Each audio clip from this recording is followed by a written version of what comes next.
up? What's up? What's up? We are back. I just realized how generic that was. Hey.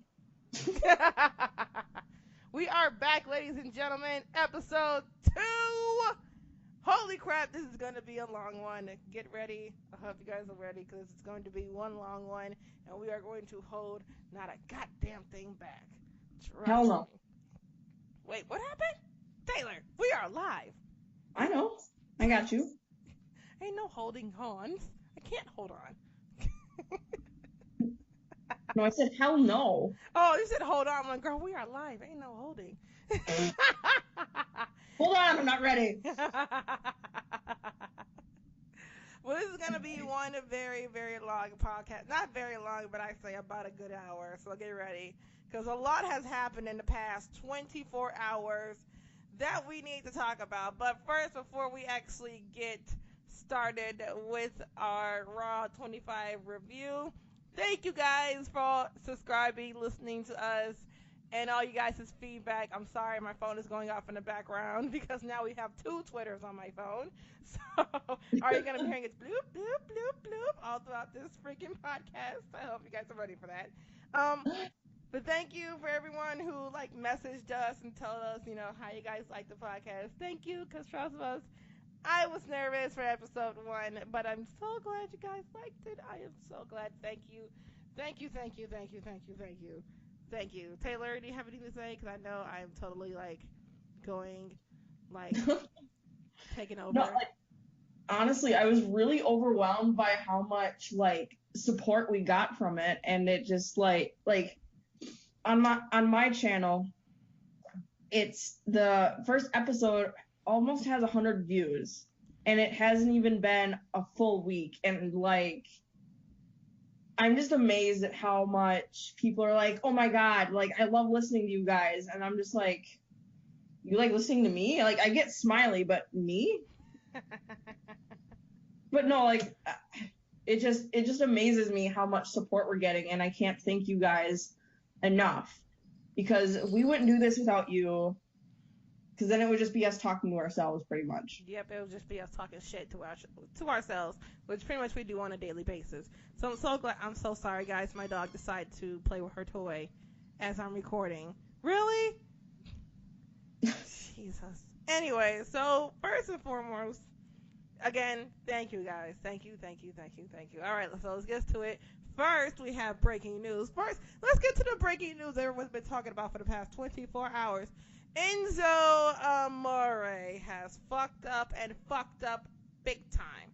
When I mean big time, I mean big time. So yesterday, before maybe about 2-3 hours before everything was supposed to happen, a girl popped up and said that Enzo Amore raped her in October, and she just now decided to, she posted pictures of the conversation with Enzo Amore's friends, and trying to say that pretty much since October she's been, keeping this big secret, and that kind of just went all the way downhill. She posts first she I can't even get the words out. It's a very serious subject. So afterwards, about an hour after her accusation, Enzo got suspended indefinitely. But then this morning, afternoon, when I actually woke up, come to find out Enzo Amore has been fired from the WWE. He has been released, and still we are left more with questions than answers. Taylor, how do you feel about this? What do you have in your mouth, Kira? I don't know how to feel about this. I mean, as Smiley and I have both had our personal experiences, but regardless, I'm divided, because people are saying, well, one point she, during her stay where she's at a mental hospital facility, she was on her phone supposedly. This is just what I've heard, so take it with a grain of salt, what you will, but that she was on her phone, and people are like, well, if you stay, most mental facilities don't let you be on your phone regardless of how long you're there. And she was supposedly like tweeting or on some social media during this time that she was supposedly in a mental facility. But at the same time, I'm on the other side of the fence too, where I'm like, okay, like, why would you make something like this up and like cause so much trouble? And at the same time, Enzo too, it was also rumored that he failed to report being investigated or talking to police twice. So, and plus he's fired now. So why would WWE go through all that just to be like, oh, well, maybe he did this? Exactly. So, like, I'm not, like, I don't want to call her a liar. That's not what I'm trying to get out here. I'm just telling from what I've heard from both sides. So I just think it's a really fucked up situation, and but I'm glad WWE as a business made the right decision by letting him go. Because otherwise, it kind of looks bad on them. Like they don't care how their superstars are portrayed. And the thing I saw on Twitter, which kind of pissed me off, was the whole, well, Roman Reigns is accused of being on steroids. Okay, being accused of using steroids and accused of raping someone are two different things. Exactly. Because as much as like people bag on Roman, if it ends up being true, I'm not going to be like horribly upset about it. Which there still has not been any proof that he did anything. Right. Because someone came out and said that he bought him from, and that to me, that's not enough proof because anyone can say that. But the fact that it's backed up by the police reports, what she's released, and the fact that WWE fired him, it's not looking good for him. It's not looking good for him at all. I just think it's a really fucked up situation. And if it ends up being true, I hope he's going to get what he deserves in the end. That's all I'm going to say. It's a very serious accusation, very serious conversation. And I hope that if this is true, I hope Enzo gets the help that he doesn't deserve, but I hope that he does, get punishment for this. Cause from what I read, the details that this girl went into, they were gory details, were very, very to the point, and I was just like, oh my god, if he really did say that to her and do that to her, this guy is a dick. He's a dick. He kind of has been a dick since he decided to go off to 205 Live. If you have not seen that video with The Miz, and pretty much Miz telling him that when he went to 205 Live, that pretty much that's the only reason why he went to 205 Live, because no one knows what to do with fucking Enzo Amore. He was kind of telling the truth. He kind of told Enzo about himself. And of course, Enzo didn't listen. He kind of let his ego do the talking. He started to get all this money, and he kind of turned into a big, huge dick. He forgot how he got famous and why he got famous, and stopped doing it for the fans and started doing it for the money. And I'm kind of glad that he got fired, because now maybe he can, humble his fucking self, and, actually, start to realize that maybe he's a fucked up person. So maybe he's the problem and it's not everyone else like he seems to think it is. Okay. At least that's the vibe I've gotten from him. Exactly. I'm starting to see maybe he needs to realize that it's not you're stupid, you're a dick, and you kind of get what you fucking deserve. I'm sorry, my dog is in the background just playing and having a fucking ball. I am so sorry. She decides right now to decide to fucking play with her toys and shit. I'm so sorry, guys. So, all right. So now we got now that we got that out of the way, let's talk about Raw 25. Oh man. Well, it started out with the family, Vince and Shane and Stephanie, mm-hmm. And I just thought it was hilarious. I don't know, maybe it's just me, but I thought it was hilarious how they were like, "Oh, we got you a plaque," and Vince is standing there like, "Are you fucking kidding me?" That's what you got me. And pretty much he started to go on and said, it was just me I didn't need anybody. I did this all by myself. And then the glass breaks and And Taylor everybody marked out. loses their damn minds, including myself. Oh, I'm not gonna lie, guys, I marked the fuck out. I marked All, the fuck out. Holy yeah, shit. as I'm marking out, all I could think of was last week when we were like, it was me all along, Austin, and I'm like, fuck yes. Fuck yes. By the way, we are never allowed to do another Vince McMahon impression ever again. Yeah, Ever again. I don't think he was very happy that we tried to do like Amir up was it. happy, but he was like, never again. Never do that again. And we were just like, we He was said happy it with sucked, the so. effort, but he's like, no, just don't try that. Exactly. So we're never doing another Vince McMahon impression, guys. I hope you guys. But when the glass broke, I pretty much lost my mind. And here comes Stone Cold Steve Austin. I started to have flashbacks of my childhood, seeing Stone Cold come out and just whoop everybody's ass. So then he gets to the ring and he's staring at Shane, staring at Vince, and Vince tells him, gives him, the I'm an old man thing. I live in a retirement community now. I have old bones, and everybody's going, what? What? And they're all, on point. Like, no one's offbeat. They're all like, what? What? I'm like, I love this crowd. Yeah, the crowd was fucking into it last night. I was like, yes, finally. It was wonderful. So then out came, was it the Beers first? I think he shook Shane McMahon's hand, threw his hand up, pointing at Shane. And then all of a sudden, Stone Cold Stunner! Stone Cold Stunner to Shane! Shane gets a stunner, and I'm just like, yes! So then here come the Bears. So, he grabs the two beers like usual, hands one to Vince. Vince is scared to take it. He opens the beers, clinks them, pours them, and then Vince gets a stunner also, and I lose my damn mind.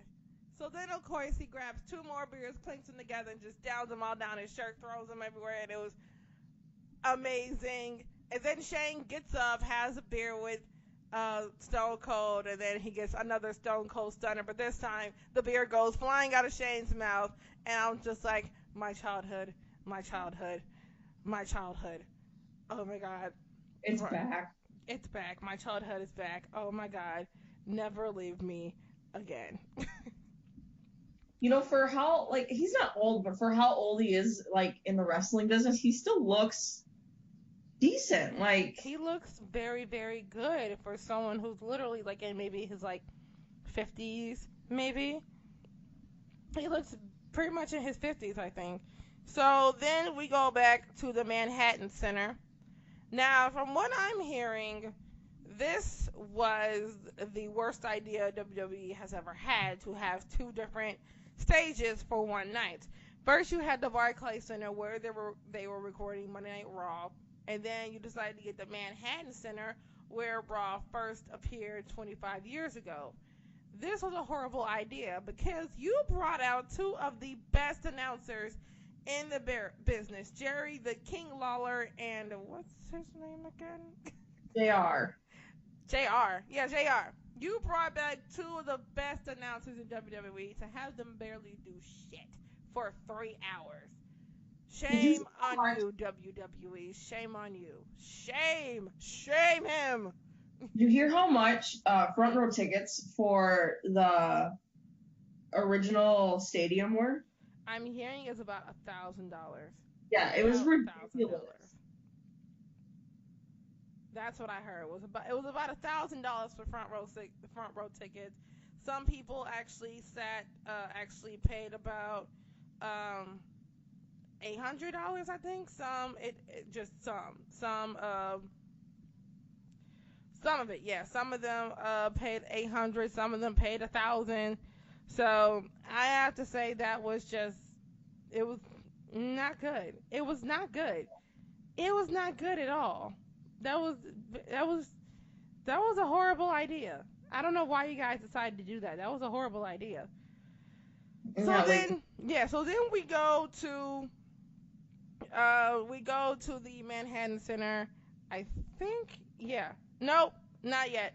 First, we had another Absolution and all of them 8 women tag match as usual. Yeah.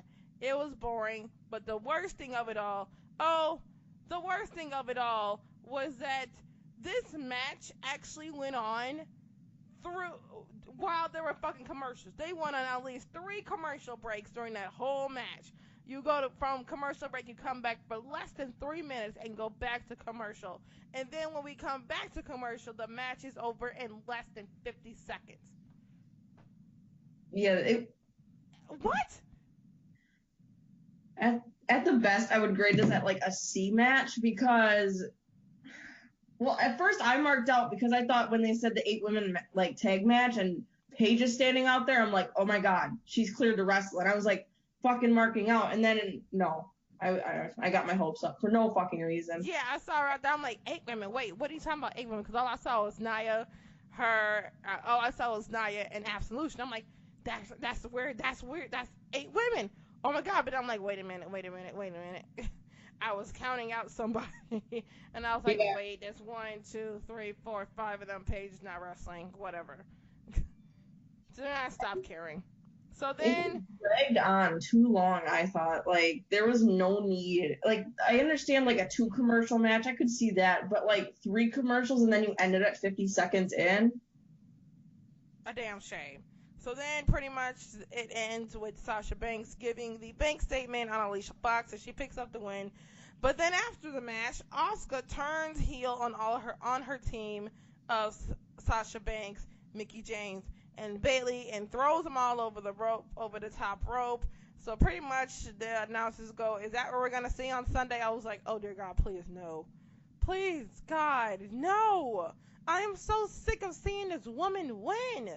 Like, I know you want to keep her, winning and winning and winning because she's like the first female wrestler champion to have an undefeated streak in NXT and have an undefeated streak on the main roster. But Jesus Christ, this woman needs to lose, and I need her to lose right now. I'm sick of it. I am so sick of the Asuka hype.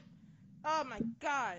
Drop the fucking undefeated gimmick or whatever the fuck they're doing with this. Because, like, I agree with you. It's over the top and it's stupid and it's boring. Like, okay, yeah, she's gonna win. All right, what's the point of the match then? Right. Like, why have a match if she's just gonna keep winning? Why? Why put her in a match if we already know what the outcome is? If you put her on a team match, she's just gonna keep winning. Like, it's annoying. It's annoying. And if she wins the first ever women's Royal Rumble, I'm gonna be pissed. I'm gonna throw something. Ugh. I'm secretly hoping that Becky comes out of nowhere and wins this, and then it's her versus Charlotte. I think that's what I'd like to see out of this, but I don't think they're gonna do that. Oh, WWE is gonna screw us to hell. From what I'm hearing, it's not gonna be any of the girls. It's gonna be a Ronda Rousey versus Charlotte Flair. I don't think so because she's filming a movie during WrestleMania. No, she's filming during the Royal Rumble. My bad. Yeah, she's actually filming a movie during the Royal Rumble, so she will not be in attendance. My bad. So actually, I don't know who's gonna win. That's a good fucking question. I don't know who the fuck's gonna win, but I'm hoping it's somebody other than Asuka. So whatever. Next. So then we go to the first we go to the backstage reunion. So we have a reunion with Jonathan Coachman, the Brooklyn Brawler, Teddy Long, holla, holla, holla!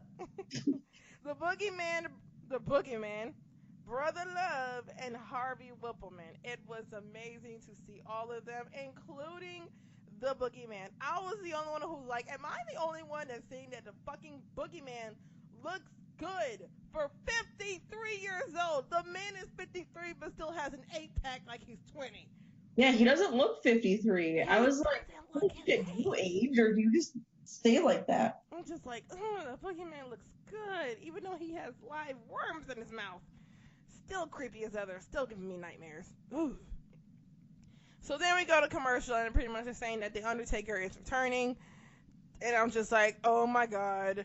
Oh my God. So then we go to come back from commercial. We are now at the Manhattan Center. The Undertaker makes his first TV appearance since his WrestleMania loss to Roman Reigns, and he goes in the ring and telling his telling the WWE universe that his old foes from Stone Cold Steve Austin, Mick Foley to Kane, but now with all his enemies laid in the earth behind him, he's declared that it's truly time for them to rest in peace. He says, and I quote, "I declare for all of those who have fallen, it is truly time you rest in peace," and then walks off. And I'm just like, what the fuck are you trying to say? What the fuck was that? At first, I'm like thinking, I'm like, shit, is this where he like officially retires? And I'm like preparing myself. And then he just said that, and I got really confused. I was so confused. I'm just like, so are you retiring? Are you going to have another match? By the way, everyone started chanting, one more match, one more match. And I'm just like, no. He does not need another match. No.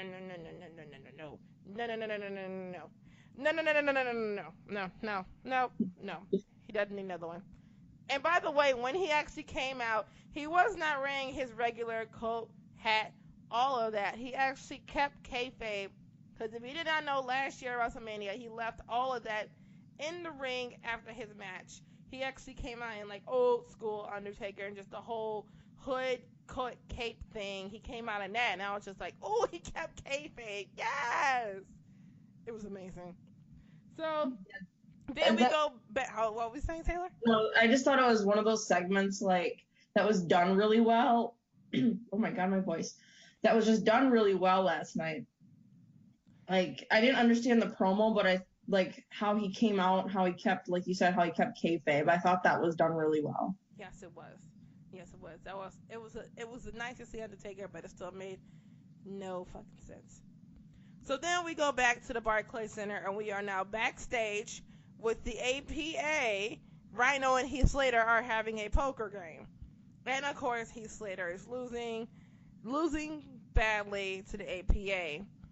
And pretty much he loses money, and then he goes, "I got kids," and then JBL goes, "Yeah, and then Daddy is broke." So then someone slaps down just a stack of hundreds, and everyone looks up, and the camera slowly pans, and it's Ted DiBiase, the $1 Million Man, and I'm marking out. I'm like, it's the $1 Million Man. Speaking of Ted DiBiase, in April, and if you live anywhere close to Wisconsin, Hornswoggle is hosting his show at the Bucks Stadium in Oshkosh, and Ted DiBiase is going to be there and MVP too. So I'm so excited. I hope I can get off of work for it. But anyway, continue. I just got excited. So then I saw him, and pretty much he says, so what's your bet? And he does his evil laugh, and then JBL's like, the $1 Million Man, and some, I can't remember what the hell he said. So I got excited. I was just like, yes. So then we go back to the Barclays Center, and all the general managers of Raw were honored. So we had Daniel Bryan, Real King, William Regal, Eric Bischoff, and John Laurinaitis. And I'm just like, hold on. You guys are missing one. There was another Raw general manager, and you guys are fucking missing her. Yes, I'm talking about fucking AJ Lee. She was Raw general manager. For like, how long did that last? I can't remember. It wasn't very long, but honestly, like 2 or 3 months. But yeah, no, you're right. Still, like. She was a Raw general manager. I understand, you didn't want to bring her back for shit because of her husband, but still, not fair to the rest of the fans. Not fair for us. Not fair at all. Not fair. And pretty much they didn't do anything. They just stood out there, waved. And I'm just like, well, that was bullshit. So then while they were out there, we had The Miz and The Miztourage make their entrance, and The Miz and Daniel Bryan have a stare off, and I'm like, yes, WrestleMania, yes, make it happen, yes, I want it, yes. This feud has been building since 2010. I feel like It kind of has. And like when with they the had whole that stare off, I was NXT just like, thing. can we, can we, can we, can we? Please. Please, please carry him so he can beat Miz's ass, please. So then Oh, we get the Intercontinental Championship match with Roman Reigns and The Miz, and it was a glorious ass match. I'm not gonna lie, best match of the night. Barely one of the. It was like only what? How many matches did we have that night? Only like 3 or 4. But this yeah, one was a shit. This was a fucking shit. This was the best match all night, all night. it And was. that ending was amazing. Pretty much, he found a way to beat Roman Reigns. Um, Roman was outside with the Miz Taraj with Bo Dallas and Curtis Axel. Miz actually exposed the middle turnbuckle, and pretty much after that, Dallas and Axel got banned from ringside. Miz sidestepped Roman Reigns, and with a Reigns went into sorry, can't use my word.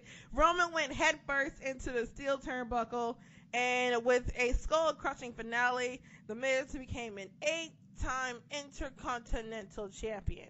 Now, in my head, I was like, that's good for him, but I'm just like, 8 times? Like, that's the only title you can ever go after at the Intercontinental Championship? Like, Hashtag Miz for Universal Champion.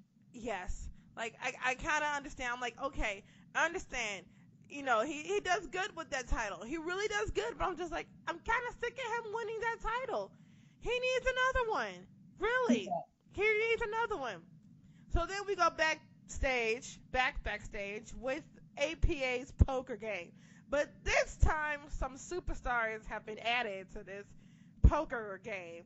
So then we see MVP, Jeff Hardy, the SmackDown Live Tag Team Champions, the Usos. And I think, Wasn't New Day there too? yes, the New Day were there too. Yeah, Yeah. I think it was after. No, they weren't added yet. It was just the Usos. No, they were there.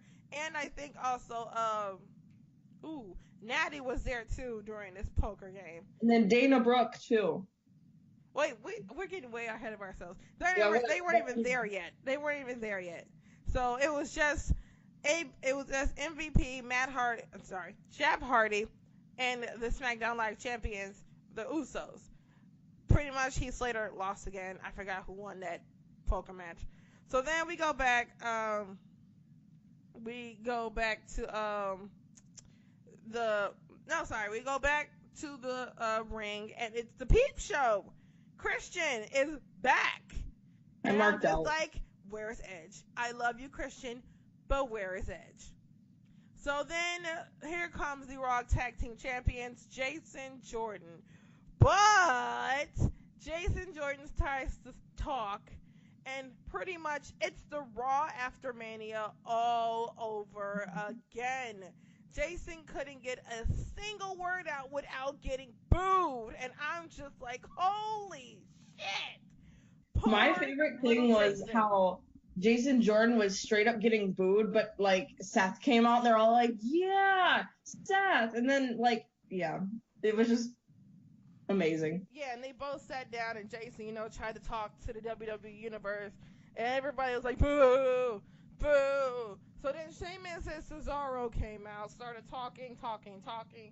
So then everyone's still booing, so then Sheamus and Cesaro took that and ran with it, and pretty much started a "You suck" chant to Jason Jordan, but not for the good reason, no, for the bad reason. So I'm just laughing. I'm just like, good God, poor Jason Jordan. Nobody likes him. Nobody likes poor little Jason Jordan. I think my favorite comment was like when Jordan went, "My dad really doesn't suck," and I'm like, Yes, I'm just like, no, he doesn't suck anymore, but he used to. But still, Jason, you suck now. You suck all the way. tides have changed and it's your turn. Okay, I was gonna say it's your turn to suck, but that sounded really bad. Yes, it sounded really bad. So then after that, I guess Jason couldn't take it anymore. Attacked Sheamus and Cesaro.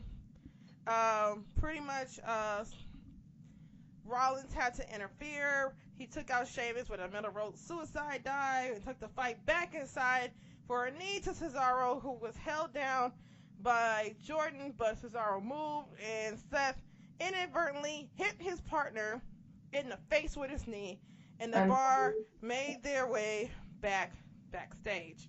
So then while they're doing that, I'm like, is Jason gonna turn heel? Like, is this where he attacks Seth and they turn heel? Like, heel turn coming soon? Hoping? Maybe. Hoping? Here's the hoping. So then we go backstage, and the Raw Women's Champion, Alexa Bliss, is having her interview. So then here comes Charlotte. And let me tell you, holy shit, Charlotte is a giant compared to poor little Alexa Bliss. I know she's only like 5 feet, but holy shit, yeah, I was Charlotte like, towers over her. She's like 5'10", because I had to look it up, and she's 5'10". I'm like, holy shit. She is tall as hell. And then you get one of the other biggest pops of the night. Here comes her father, Ric Flair. And all you hear throughout the whole thing is, woo! And I was just like, yes, Rick, tell her. He's looked like when he first got out of his surgeries and he was out of the hospital, he kind of looked really bad, but now it's been like, what, a couple months? Yeah, and I think he looks really like healthy now. And I'm glad. I'm kind of glad, that he looks good. He looks very good. I'm happy. Very, very happy. Yeah, I don't need him to die. Like, that's not okay. Nope. So then, when hearing backstage, we didn't go pan back to the Manhattan Center. We hear back at the Manhattan Center that Mustafa Ali had a match against Mr. Lucha. I'm sorry, I can't think of his name. I call him Mr. Lucha. I can't think of his name. Sin Cara? Huh? Sin Cara? No, the other one. Yeah. That's why I call him Mr. Lucha. I can't think of his name. His name just escapes me right now. I can't think of it. I've been trying to think of his name for like 2 days now. I can't think of it. Fuck. Yep. Yeah. Yep. I'm just gonna call him Lucha for now because I have no fucking idea. Yep. So then we go backstage at APA's poker game. So then the poker game has brought in Natalya, Titus, Worldwide, and Heath Slater has continued to lose his money. But this time Natalya actually wins that round. And pretty much Dana Brooke says, I've been crushing the numbers and you have lost a lot of money. So then he got angry, pushed Titus. So then they walk out of APA's door, just a door that literally just surrounds a non-existent wall. Like, there's no wall. There's just a random door. There's no wall. You guys are still knocking on it like it's a real door. The portal. Huh? It's a portal. It's a portal. So then we go back to the Manhattan Center and we had Bray Wyatt versus Woken Matt Hardy. He got a huge pop. I mean huge. He got a big, huge pop. Everybody was going, delete, but he lost to Bray Wyatt. But I was just like, wow.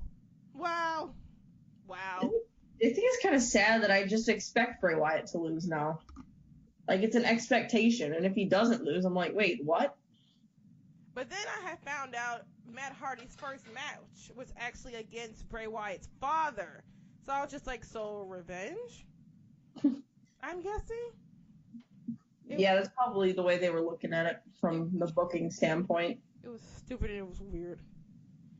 So then we go back to the Barclays Center, and here comes all of the women of wrestling, the past women's wrestlers. So then we get... Except for AJ Lee. Huh? What did you say? Except for AJ Lee. Again, no AJ Lee. No AJ Lee at all. No but AJ Lee. But you include the fucking Bella Twins. Good job, WWE. You make no fucking sense. Yes, we got the Bella Twins, followed by Maurice, a very pregnant Maurice, Kelly, Tori Wilson, Michelle McCool, Jacqueline, Lillian Garcia, Terry Runnels, and finally Miss Trish Stratus, who got a huge pop out of all of them. And no, they didn't get to interrupt no kind of women's match. Nope, they just had them go out there, stand there, wave and dance, and look pretty. And I'm just like, Okay, thanks, Vince McMahon. Right. Right. Good job. So then we go backstage to Elias. Nope, not yet. We go backstage and there is Jericho wearing his Jericho shirt, wearing his New Japan Pro Wrestling t-shirt. And I was like, Jericho is a genius. Not only are you wearing a New Japan Pro Wrestling Jericho Club shirt that's supposed to, be off of the Bullet Club live on WWE television without Vince McMahon getting pissed. I love me some Jericho.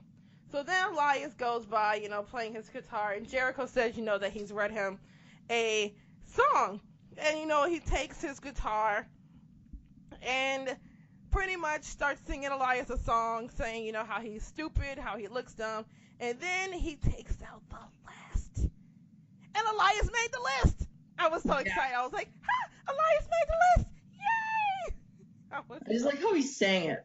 I think that's what made it perfect, that he fucking sang it to Elias. I was like, yay, Elias made the list. I was so excited. Usually I hate people getting the list, but he made the list and I was so excited. Oh my god. So then we go back and pretty much Elias is in the middle of the ring singing a song, and then all of a sudden we're just waiting for someone to come. Like, who's going to come out and interrupt him? Because we all know he's not going to be able to finish his song. Who's interrupting? He hears dun, dun. I'm like, fuck, it's John Cena. Damn it. I'm just like, God, fuck, it's John Cena. No. I wanted to come out. If he was going to come out, he should have used his old theme song, but whatever. Thugonomics. It'd be better than his fucking theme song now. You can't see me, the time is now. At least the other one sounded badass. This one just sounds like... What? At least the other one kind of sounded badass. Yeah, a little bit. So then he came out and pretty much he said that John Cena came out and said, just like John, Brooklyn doesn't have any balls. And so we pan to the audience and it is 2 beach balls that's being thrown around the room, and I'm just like, oh no, it's beach ball mania all over again. I'm just picturing Amir right at that point. Whatever time he watched it, he was like, oh motherfucker. Fuck off. You can fuck right off, Brooklyn. Fuck right off. So then we get to pretty much him and Elias got into a big, huge brawl. There are 2 shoulder tackles followed by a 5-knuckle shuffle, but a blatant low blow dropped Cena to the floor. Pretty much Elias hit John in the, forbidden area. And pretty much while Cena was on the floor, Elias broke his guitar on Cena's back, followed by Elias' finisher, the Drift Away. And I was like, holy shit, did Elias literally just get one off of John Cena? Holy shit, they're getting a push. He's getting a push. That's all I cared about.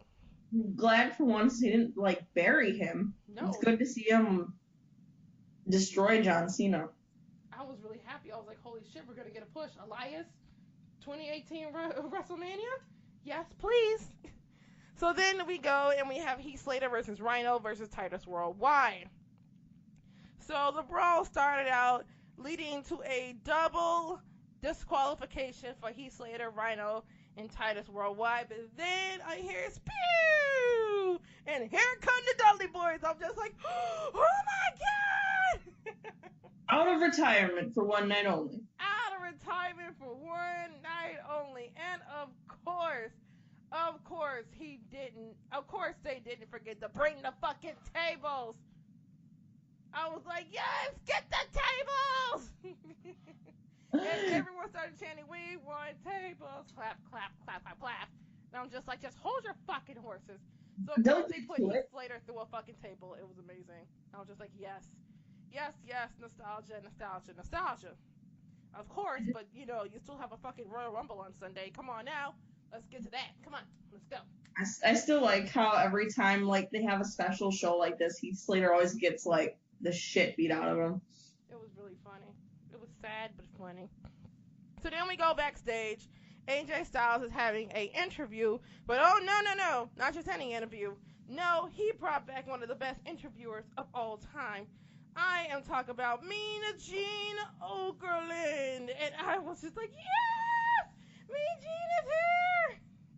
So then, of course, AJ and AJ Styles goes, well, let me tell you something, Mean Gene. And I'm just like, no, AJ, no. No, just stop. No. I know this is nostalgia, but no. So then we go back to the Manhattan Center after like 2-3 hours. And of course, we get the DX has returned. Everyone, every single person. So then you get Triple H, Shawn Michaels, and Shawn Michaels starts, trying to tell these stories, and Triple H is like, no, you can't say that. And by this time, everyone in the Manhattan Center is pissed off. Everybody is pissed off. Let me tell you why. Because at the Manhattan Center, they barely were given anything, not even a dark match. You got The Undertaker, you had Matt Hardy match, you had one cruiserweight match, and that was it for like 2 hours. They literally just sat there and watched Raw on a fucking big screen. And I was just like, well, that's not fair. Until like the last 30 minutes of fucking Raw, that's when DX appeared. So I'd be pissed. Like, if I paid that much for seats to sit in that arena and have like one, two, maybe 3 matches, whatever it was, like, I'd be pissed. I would be pissed too. Oh yeah, by the way, I'm totally missing one. During Raw, we had Mark Henry come out with The Godfather. I was so happy. I was like, oh, yes! I was like, Pimpin' ain't easy. Where's the whole train? I had kind of missed it because I had ran to the kitchen for like 5 minutes. I know somebody's wife was there. Either he got engaged and had a wife finally. I don't know what happened. But I was just like, holy shit. It's Godfather, Mark Henry, and some fucking woman, and it's not the whole train. It wasn't the whole train, so I was just like, whatever. I just wanted the whole train. You on Twitter who brought up that CM Punk was seen in the promos on Raw twice? That was actually me. That was you. Okay. I saw that tweet, and then as I'm watching it, it came up, and I'm like, what? Yes, in the freaking, while they were doing, the pictures of, throughout 25 years, they had a picture of CM Punk during his pipe bomb. And I'm just like, that's literally 3 times you have brought up CM Punk in the past week. First, you made him top 5. He made the top 5 most dramatic things to happen during, best things to happen at Raw in the past 25 years. I think he was number 2. His pipe bomb was number 2. Then you had him in the beginning of the show when they, going back through 25 years promo thing. And he spotted, I spotted him. I'm like, oh, CM Punk! And then you showed him another picture of him during the pipe bomb. And I'm just like, that's 3 times. That's 3 times you brought up CM Punk. Right. I can't remember the last time he was even like seen or even mentioned on WWE. And I'm just like sitting there like, holy shit. But I'm not getting my hopes up, but it was still cool to see. Yeah, he's never coming back, girl. We all know this. I know this. The whole entire universe loves this. He's never, ever going to come back. Ever. He's too happy where he is right now. Huh? At least from how I see it, he's too happy where he is right now, and I just don't. He got his ass whooped in less than 2 minutes. I want to see Punk versus Jack Gallagher in UFC. Please. Jack Gallagher could whoop his ass. Just if CM Punk, have this. Have him go against Jack Gallagher, but if he loses to Jack Gallagher, he has to go back to WWE. Boom. Yes. Match of the year. Because if you guys did not know, Jack Gallagher actually has MMA experience, and he's 2-0. 2-0. Which means he hasn't lost a single match. Which I was shocked. I was like, little old Jack Gallagher actually has MMA experience? What? I need to see this. Definitely need to see this. Yeah, that's something that has to happen. Yes, or should happen. Yes, it does. So then we go back to the Manhattan Center, and it's the DX reunion. We have Triple H Shawn Michaels come out, followed by the New Age Outlaws, Road Dogg, Jesse James, Billy Gunn, and then Razor Ramon comes out, aka Scott Hall. But no. You're not gonna get Scott Hall when he first comes out. No. We're gonna go on a fucking commercial break as soon as the man makes his entrance. Because we're fucking WWE and we don't give a shit about the fans. We like our money. Yeah, because fuck you. That was pretty much a huge middle finger to the face. Like, you pay all this money towards us in whatever way, and this is how we're gonna fucking thank you for it. Commercial. Knowing that one of the freaking legends just came out. Nope, we're gonna go to commercial. It's like Vince is backstage saying, go to commercial now. And I was pissed. Oh, I was livid. Oh shit, I almost dropped my shit. But no, like, why would you? Other than for selfish reasons, there is no reason to put a commercial there. Exactly. During Razor Ramon's entrance. Why? Just like, I don't want Vince to kick the bucket or anything, but it's time for Triple H to step in because there's just things that Vince does that I'm like, oh my god, just go away. Vince needs to retire immediately. Yeah, it was bad. So then, during all that, all of a sudden, I think they too sweet each other? No, not yet. No. He goes, something, it was too sweet! And then the Balor Club music has hit, and here comes Finn Balor and the Good Brothers, and I'm like, no way! I was just like, yes, dream matches. I'm just like, what are they gonna do? Are they actually gonna go at each other? Are they gonna too sweet each other? And it was magical. They all too sweeted each other, and I'm just like, yes, it's my dream. My dream has come true, ladies and gentlemen. They all too sweeted each other, and it was absolutely amazing to see that. To see that live, oh my god. Oh my god, I would have been like, just marking out to no end. I don't know what the internet just broke. The internet broke. It broke. Seeing them all too sweet each other.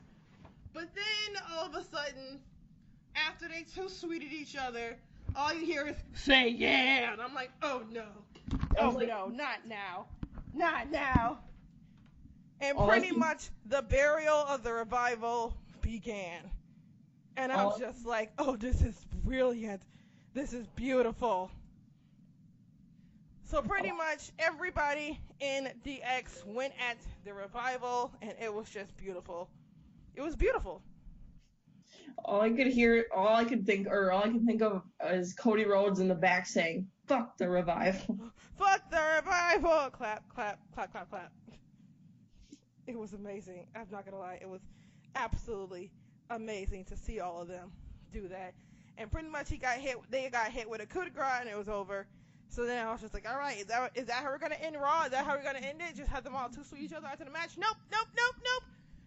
Still wasn't over. And it was already like 11 o'clock. And I'm just like, oh my God, it's 11 something o'clock. End it now.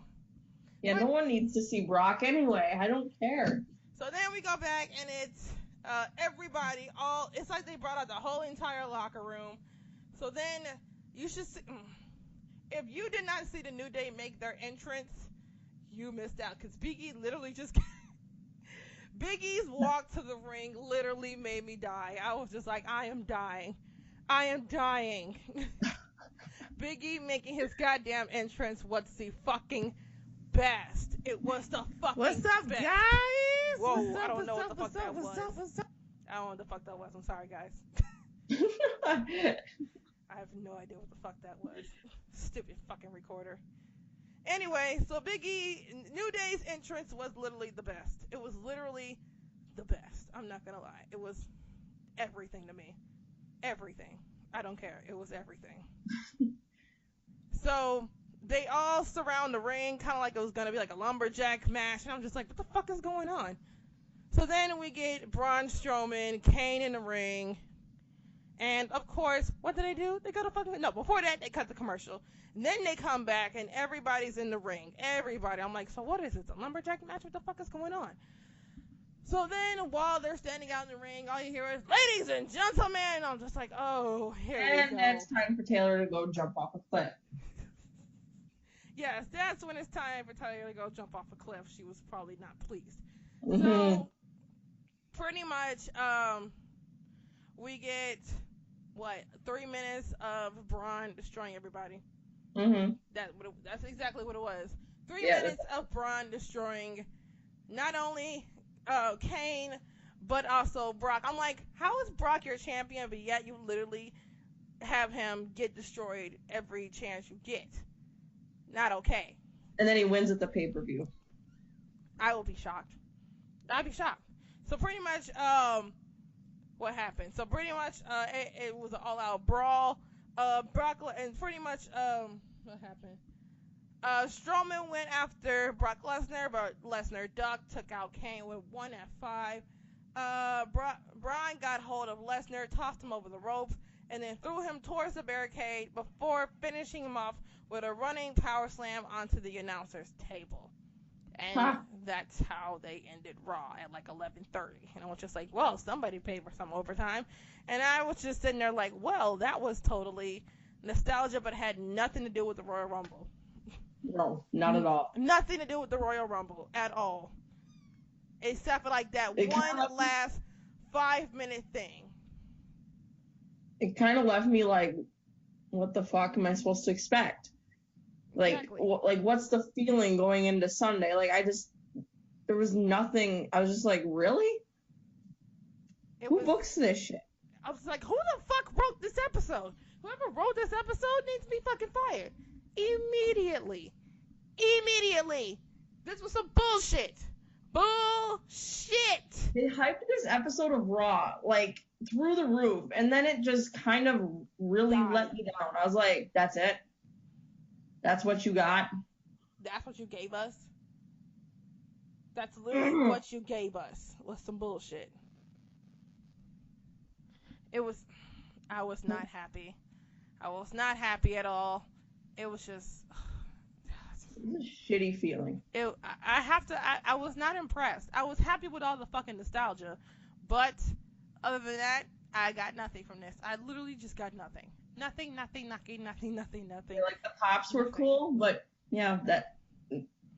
Yeah, other than that, I got nothing from this. I was like, so what am I going to expect going to Sunday? Like, is somebody going to, like, is Braun going to pretty much win? Like, is that what you're trying to tell me? Is that Braun's going to win?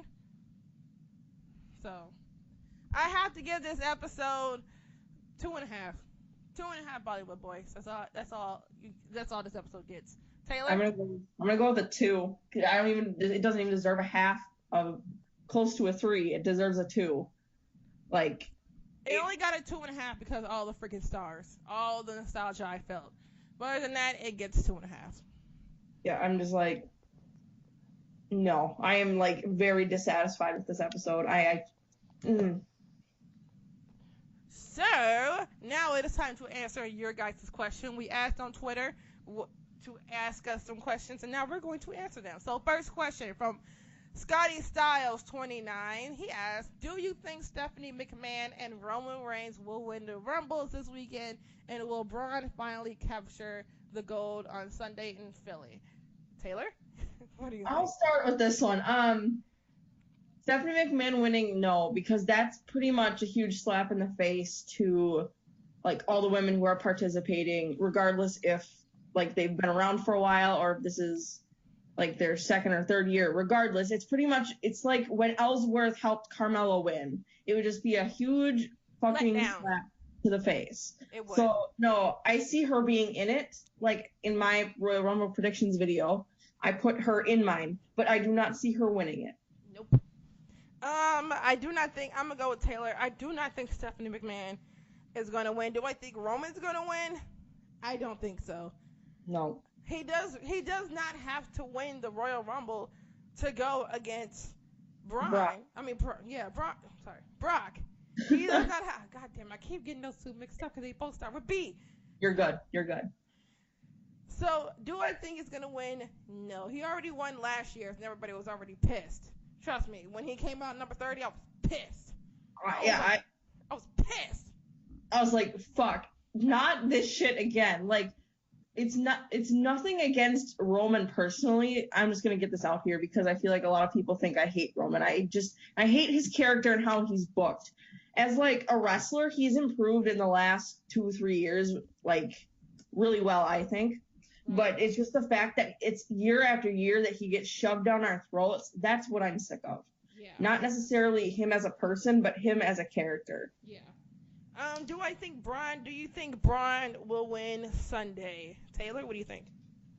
I wish, but no, because again, like you said, and like I had tweeted earlier, no, he doesn't have to win the Rumble to face Brock, but Brock isn't going to drop it until Mania. Yep, and he's gonna drop it to Roman. We all know who's going against Brock at Mania. We all know who's gonna do it. So I do not think he's gonna win. Oh wait, yeah, I think he's gonna keep it all the way till Mania. Unfortunately. He'll have it for a good year. Unfortunately. So yep. So all right. Next question from Jay Miller. J Miller 911419. What's up? He asked, who were you most excited to see at Raw 25, or who were you most disappointed not to see? Taylor, we already know who you were not very disappointed not to see. AJ Lee should have been a part of this. I don't care how you feel about her WWE. She should have been a part of this. But my favorite person that I saw was Stone Cold. Like when you hear that glass shatter, there's just something that makes you get so excited and like pumped for whatever's coming. So yeah, that's my answer. Stone Cold. Pretty much, I was really excited to see almost everybody. I was excited to see MVP. I was really excited to see the Boogeyman, because even though he was very creepy, I really, really liked the Boogeyman. I was a big, huge fan. And also Stone Cold, because whenever you hear the glass break, just like you said, get ready, and ass whooping is coming, and it's coming very soon. Who was I not disappointed? Who were we not most disappointed not to see? 2 names: Lita, AJ Lee. Taylor. Did you hear that Lita wasn't even on the guest list? She wasn't even invited, which is bullshit. Like, that's so shitty. Like, you had Trish, but you don't have Lita. Like, and there's nothing against Trish, but I'm saying, like, if you have Trish, why don't you have Lita? Exactly. Why the hell would you invite Trish but no Lita? Lita made the stepping stones for women everywhere. Why would you not invite oh god, what is her name? And I love her. She's in the new Netflix series about women's wrestling. Oh god, what is her name? Oh god, I forgot, and I was a big huge fan. I can't help you. Oh god, what is her name? Shit. She was like, oh god, she was big, and she went against Michael Cole. Karma. Kong, yeah, she wasn't even invited either. Yeah, that's bullshit. It was bullshit. And of course, I was really disappointed to see AJ Lee. I'm just like, AJ Lee literally was the longest Divas champion for most of her career, and you didn't invite her at all. I understand you don't like her husband, but you can't invite AJ Lee? Like, that's bullshit. That's bullshit. Yeah. Like, okay, Nikki, I can kind of understand because whatever. Yeah, because she took her longest reigning Divas championship away from AJ Lee. Yeah. It still pisses me off. But why the fuck was Brie there? What did Brie do that was so revolutionary? Please explain that. Brian's husband. Sorry. Big deal. Wife. Big deal. Like, She said, big deal. Then why wasn't Beth Phoenix there? She's Edge's wife. I don't know. That's a good question, because she was like the first woman to actually be in a Royal Rumble match. Yeah, and then she was the first woman to have a tables match too. Like, what is? Oh my. WWE logic, I don't understand either. It's okay. We also have a question on our Twitter that I'm going to get to right now. Give me a second, because I lost the other one. From Rich Lotta 32. He asked, can y'all just throw 100 pounds of garbage on Enzo Amore for me, please? If we could, we would. Right. Because if it I was could trash. right now, I just would. I wouldn't even hesitate to To do throw it. all that garbage on Enzo and be really, really funny. It Yeah. would be. So we also have one more question on our Twitter, on our brand new Twitter that we made today. You can follow us at TNT Podcast 2018 on Twitter. That is our Twitter handle. Please follow us if you want to know more about us. We have one more question from Robert Red Jr., which 2 Ds. Biggest letdown from Mars 25 last night. Oh my God. The whole show. The whole show. The whole entire, pretty much the women's part. That was a real letdown. Yeah. That was bullshit. Yeah, Bullshit. there's so many women they could have included and they chose not to, and it just pissed me off. It But was a real letdown just to have them come out there and dance and wave, and I'm just like, what the fuck is this shit? What is this shit? And actually, we do have one more question from my Twitter, because I actually posed, like, Yeah, this is I was before- trying to get to your Twitter and I couldn't. For some reason, my freaking Twitter shut down. What was the question, please? It was from Joker of the South, our brother, pretty much. Your brother. This is for both of us. Okay. How many times a day do you reference wrestling outside of Twitter? Outside of Twitter, like, oh God, maybe like 5-6 times a day. I get too excited, and then, like, the other day at work, TMZ was on, and they were talking about how Brock's accused of something right now, and I just, like, started going off, and my coworkers were like, what the fuck are you talking about? And then I'm like, okay, I'm going to stop talking. And then it's actually a 2-part question. The second part was, what's your biggest influence in being a fan of wrestling? What made you both want to watch / get into it? Okay, so it's a small little story. So pretty much I was a kid and I used to watch Alicia Fox when she first came. When she first came to WWE, and she was an ultimate beast. And then, as a kid, watching her win the Divas Championship, and as, a little black girl who lived in the hood where no one really watched wrestling, watching her win that Divas Championship, me, running around going, oh my God, Alicia Fox won the Divas Championship. I was so excited as a kid. So it's pretty much because of Alicia Fox winning that Divas Championship. I was like, oh my God, I fucking love wrestling. Oh my God. Like, I had already liked wrestling because I had brothers, but to know that a woman actually won a title, I was just like, that is amazing for me. That was amazing. It was amazing to watch that. I was really, really excited. So definitely, what was it, like 2010-ish? Maybe, I think it was 2010-ish when she won. Yeah. Yeah, I had watched it before, like back in the Attitude Era, Stone Cold and all that, blah, blah, blah. Yeah, as a kid, we watched The Rock, Stone Cold, but then, they actually started using women as wrestlers, not just sexual objects. And, to actually, watch her win a title, that excited me. And so that kind of just made me want to watch wrestling and really want to get myself into it. So that really made me want to watch wrestling a lot more, is to actually watch. It was the women winning title after titles that made me really want to, get into wrestling. Taylor, what was yours? Okay, mine's a little longer, so I apologize if this runs out a little bit. Okay, girl. I first started watching because I was at a friend's house, and her family was, like, super into it. Never had watched an episode in my life. Mm-hmm. And it was 2001.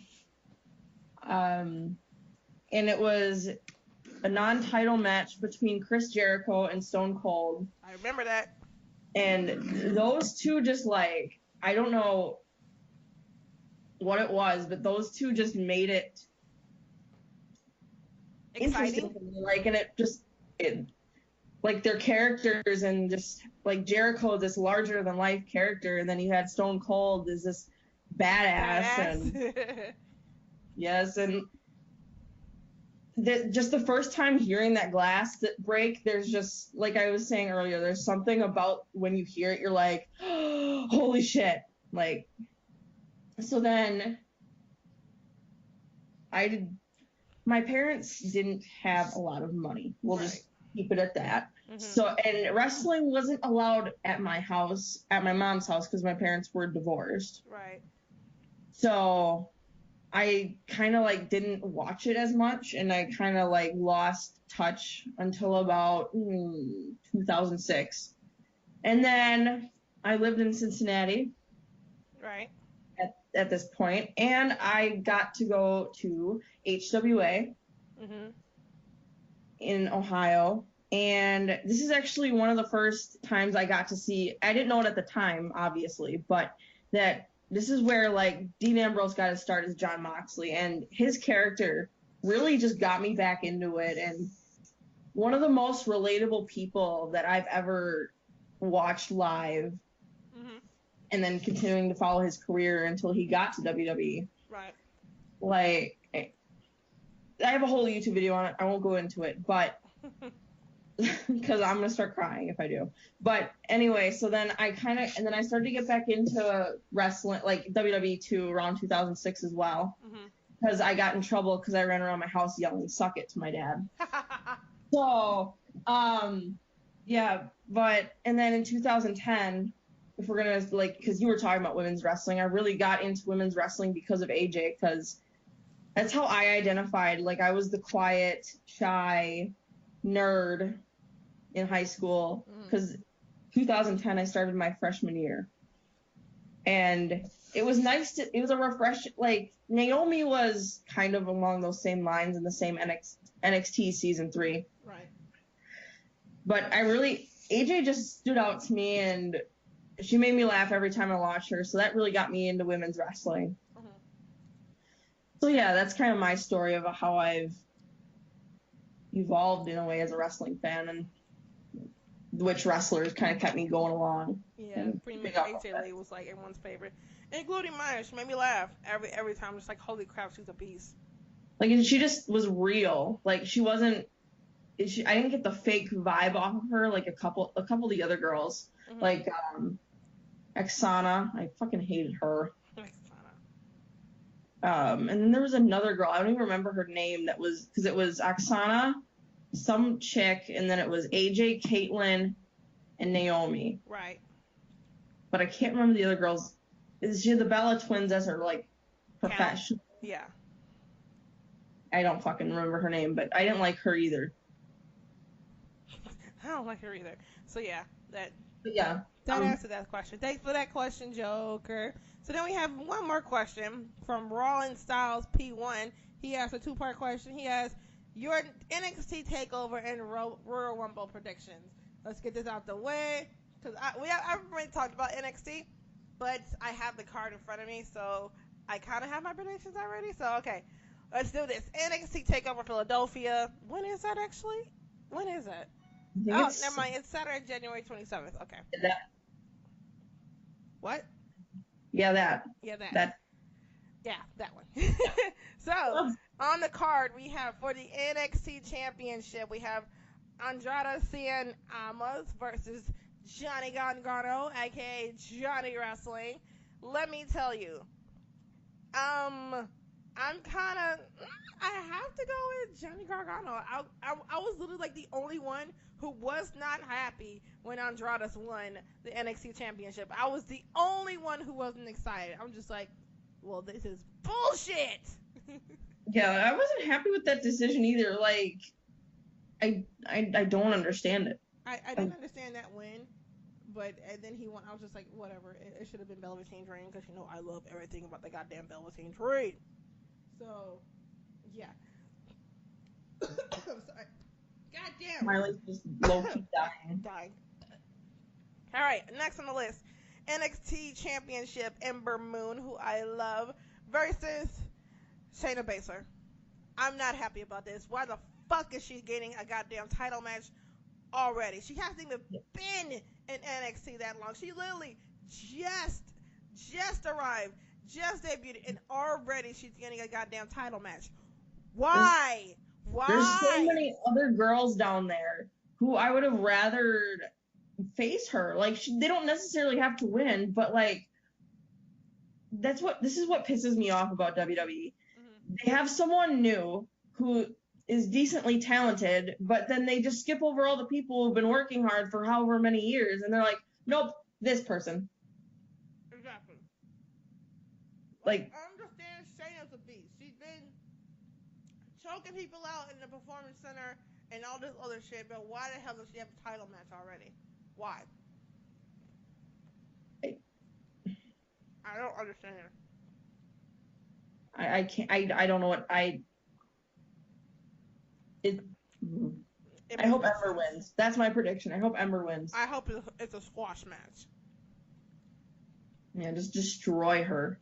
Destroy Shayna. If Shayna gets the title away from Ember, I will call almighty bullshit. Because Ember has worked so hard.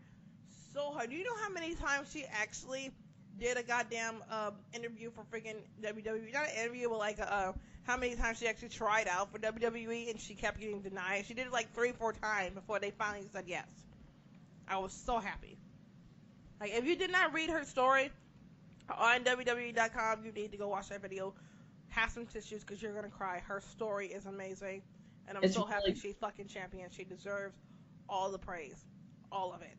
Because she's fucking amazing. Amazing.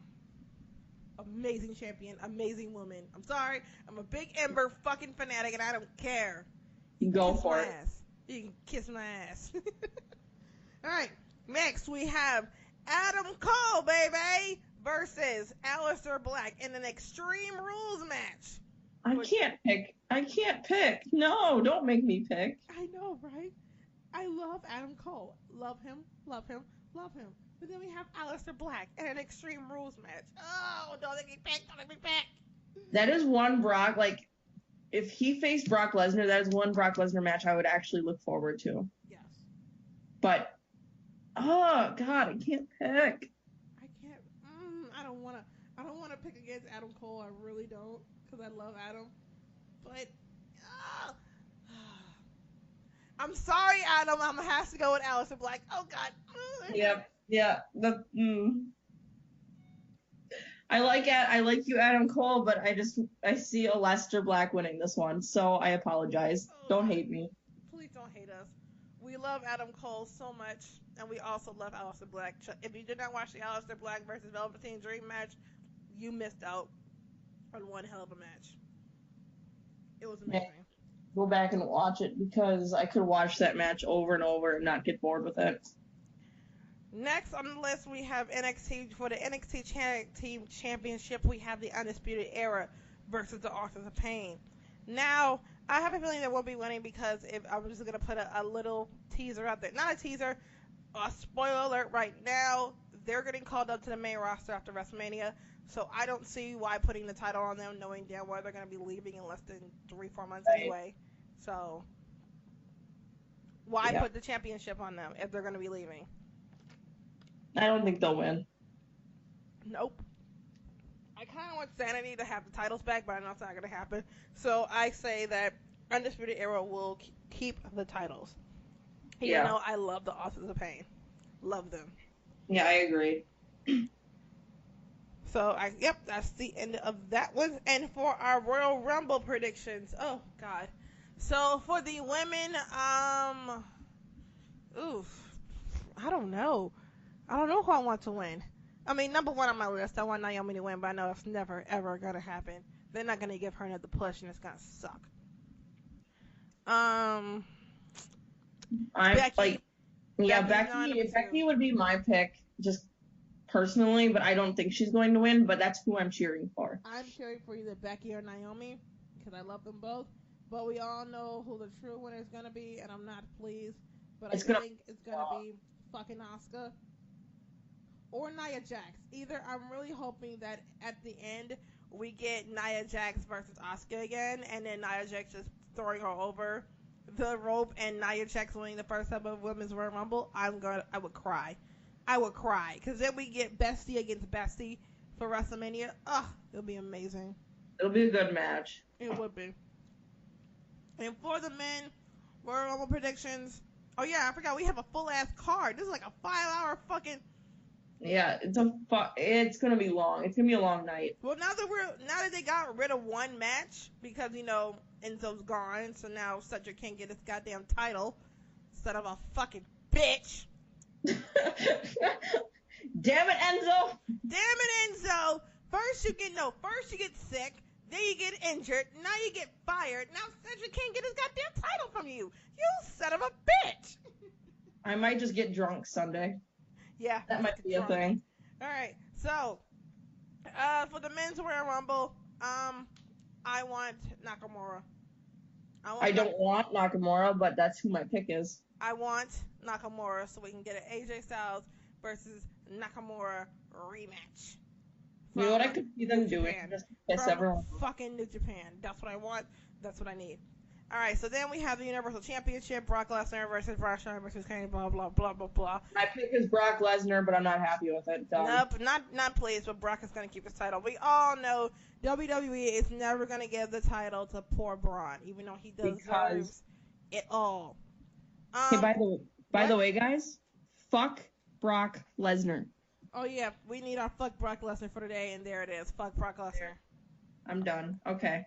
Next on the list, we have WWE Championship: AJ Styles versus Kevin Owens and Sami Zayn in a handicap match.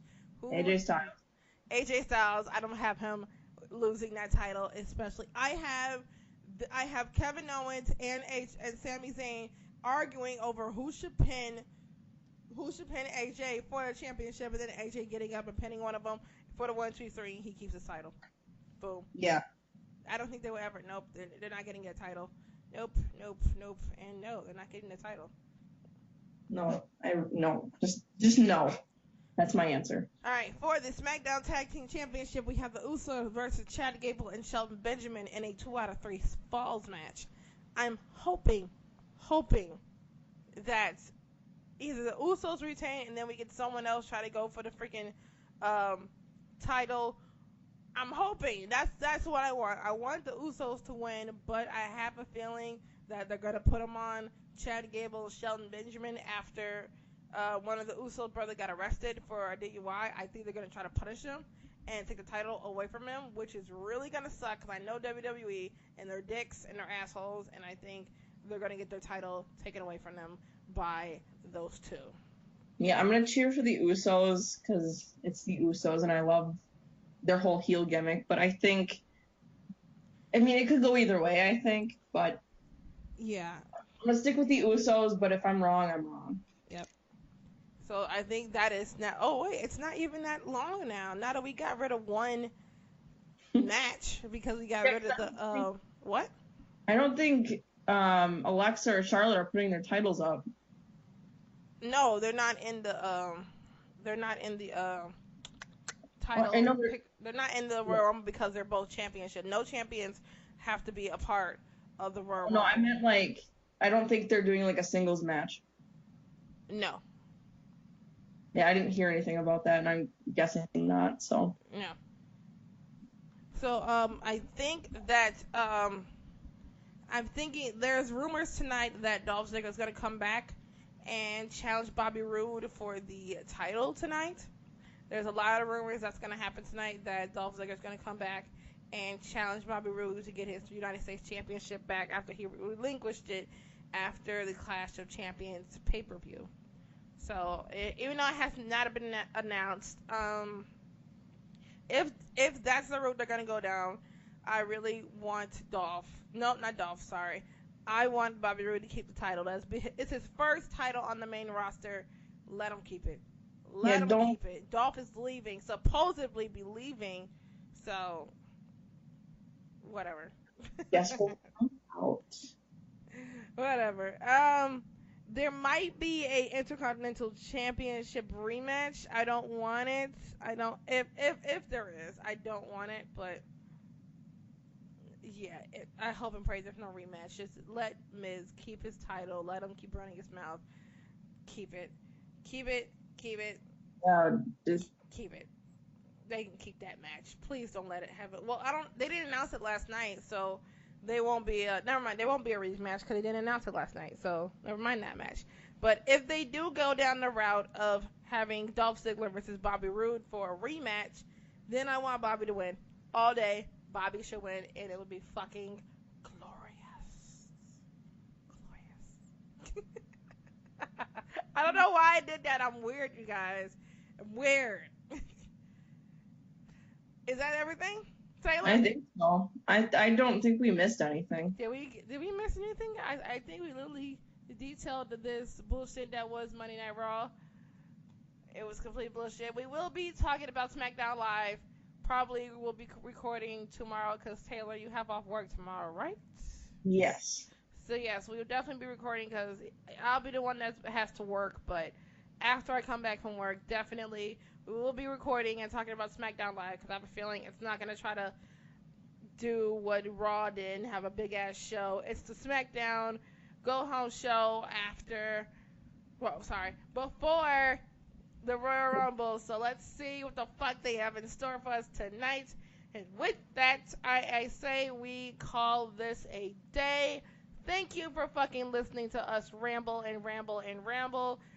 Thank you for supporting all of us. Sorry, all of us. Just us. All two of us. All two of us. Thank you so much. You guys are utterly amazing. As fans, you guys are amazing. Please be on the lookout. We just made our podcast verified on iTunes. I'm so excited. I just checked maybe an hour ago, so we are now on iTunes. So if you have an Apple phone, you can listen to us on the iTunes podcast app. I am so excited. I think this year is going to be a really good year for us. It's going to be a good year for us. It's going to be a good year. Definitely be on the lookout after Sunday. I don't know what day we're going to record, but just know our Royal Rumble podcast is probably going to be long because we're going to have a lot to talk about. Because I have a feeling they're going to screw us again. They're going to piss the both of us off. Because, we have attitudes and we get pissed very easily. Very Don't easily. piss us off. Don't piss us off. That's number one. Kind of like Braun. Don't touch us and don't piss us off. Right, Kira? Yeah, she's looking at me. Yep, that's right. That's right. So you can listen to us on Podbean, TNT Podcast, TNT with an A in the middle, TNT Podcast on Podbean, TNT Podcast on Apple, whatever. Also on Taylor Talks on her YouTube, and I will also sometimes upload it to my YouTube, which is Miss Smiley 714 on YouTube. So there's a lot of places you can listen to us, and there goes my phone. My mom's calling me, but I will talk to her later. Priorities, people. Talk to your friends before you talk to your mom. Priorities. If that's the lesson you take from this podcast, let it be that. Let it be that. Talk to your friend before you talk to your mother. And don't piss off Smiley and Taylor. And don't piss us off. That's number one. So, again, thank you guys for listening to us. Catch us on Twitter. Taylor's Twitter is Taylor1114.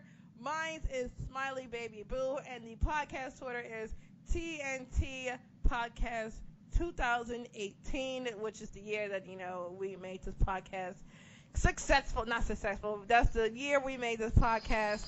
And yeah, which we have a lot in store for you guys. A lot in store. So be on the lookout for us. Definitely, this is gonna be one hell of a time. And SmackDown Live just came on. So. And one last thing, and if you don't know how to spell any of our Twitter or Instagram names, they are on our cover photos for our Twitter, and they are on our cover photos for our YouTube channels. Yes, they are, and they are amazing. Which literally took me 2 hours and 2 redos to do those cover photos. Trust me, it took me all of my time to do it. Yes, I made those myself. It took me 2 hours to do it and 2 redos. So I'm very proud of myself. Very proud. I appreciate it. You guys better appreciate it because she worked her ass off. I did. I'm not good at editing shit, so I can't believe that I did that myself. So, yep. So with that, we're going to end the podcast. Taylor, got anything else to say? No, I think that's it. I totally talked over you, my bad. Well, with that, wrap this up. This is part 1. Be on the lookout for part 2, which we will be recording tomorrow night after I get off of work, after Taylor comes back from her second home, which is the gym. Because, Taylor is always at the gym. Where's Taylor? Taylor is at the gym. At the gym or at work. Pick one. The gym. All right, guys. Yeah. Thanks for watching. Thanks for listening.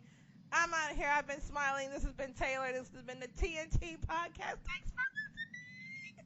We are out of here.